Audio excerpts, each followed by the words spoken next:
जी हाँ, आप सभी को अवगत कराना है कि ग्राम सभा पारा से प्रधान पद के उम्मीदवार ब्रिजेश मौर्य जी को अपना बहुमूल्य वोट देकर भारी से भारी मतों से विजयी बनावे व कामयाब बनावे।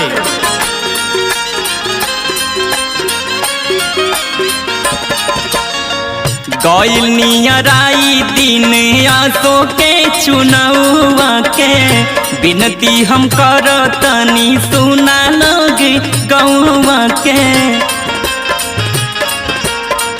गइल नियराई दिन आसो के चुनावा के बिनती हम करतनी सुना लोग गौवा के।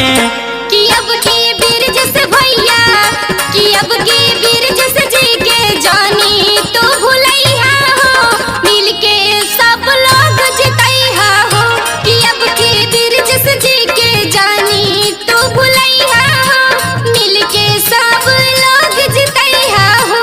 कि अब की ब्रिजेश जी के जानी तू भुलैया हो मिलके सभे लोग जितैया हो। कि अब की ब्रिजेश जी के जानी तू भुलैया हो मिलके सभे लोग जितैया हो।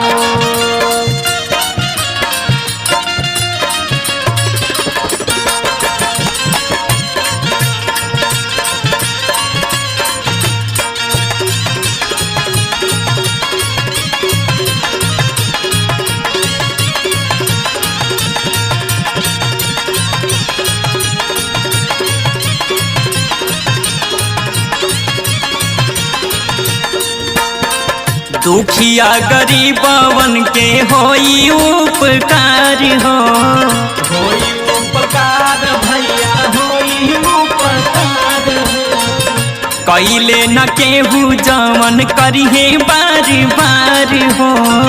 करिहे बार बार भैया करिहे बार बार। दुखिया गरीबवन के होई उपकार हो। कैले न केहू जवन करिहे बार बार हो। कि अब के बिरजस भैया कि अब के बिरजस जी के जानी तो भुलैया हो मिलके सब लोग जितैया हो। कि अब के बिरजस जी के जानी तो भुलैया हो मिलके सब लोग जितैया हो। कि अब की ब्रिजेश जी के जानी तू भुलैया हो मिलके सभे लोग जितैया हो। कि अब की ब्रिजेश जी के जानी तू भुलैया हो मिलके सभे लोग जितैया हो।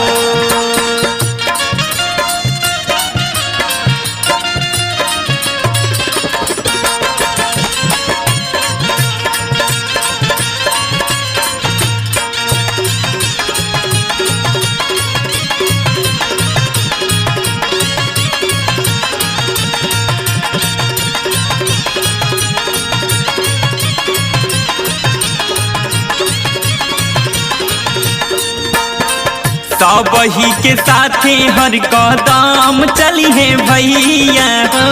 साथ चलिए भैया हो साथ चलिए भैया।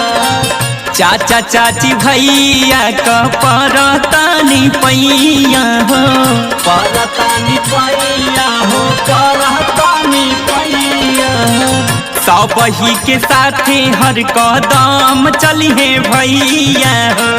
चाचा चाची भैया का परतानी पैया हो। कि अब के बिरजस भैया कि अब के बिरजस जी के जानी तो भुलैया हो मिलके सब लोग जितैया हो। कि अब के बिरजस जी के जानी तो भुलैया हो मिलके सब लोग जितैया हो। कि अब की ब्रिजेश जी के जानी तू भुलैया हो मिलके सभे लोग जितैया हो।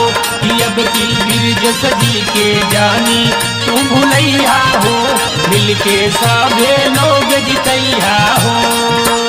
ग्राम सभा पारा से प्रधान पद के उम्मीदवार ब्रिजेश मौर्य जी को अपना बहुमूल्य वोट देकर भारी से भारी मतों से विजयी बनावे व कामयाब बनावे।